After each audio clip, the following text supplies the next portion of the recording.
तो जय जोहर संगवारी हो। छत्तीसगढ़ में आए दिन कोई न कोई वीडियो वायरल हुई होती है। वायरल होना मतलब भाई व्हाट्सअप यूट्यूब में सब सोशल मीडिया में पूरा उगरे चर्चा ही चलते। आप मन बहुत से सोशल मीडिया में वायरल वीडियो देखे हुई है, लेकिन आप मन कोई जानवर के सोशल मीडिया में वायरल वीडियो नहीं देखे हुई है। तो चला मैं दिखा था आप मन अगर सवाल पूछा जाए सबसे वफादार जानवर कौन है तो आप मन बोलिए कुत्ता। लेकिन भाई कुत्ता तो वफादार है, ओकर बाद चालाक भी है। चालाकी के आगो तो भाई इंसान घलो सर झुका ले। तो चला देखते न कर वीडियो ला।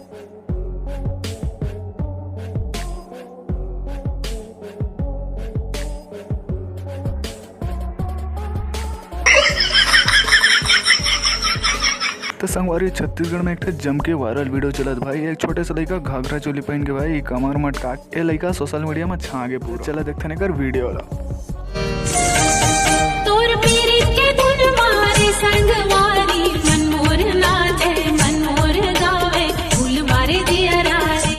तो संगवारी छत्तीसगढ़ में ए लड़का के वीडियो वायरल चला थे। एक सामने तो बड़े बड़े सेलिब्रिटी भी फैल खा गए। लड़का हो के बावजूद भी लड़की जैसे टैलेंट दिखाना भाई हर किसी के बस के बात न है। तो संगवारी उम्मीद करते हैं वीडियो आप मन अच्छा ही लगी सुविधा। ऐसी नए नए इन्फॉर्मेशन वीडियो देखे मोर चैनल सब्सक्राइब करके रखे रहा, ताकि मैं जब भी आप मन पर नए वीडियो लेके आऊँ तो आप लोग सब पहले देखे के मौका मिले।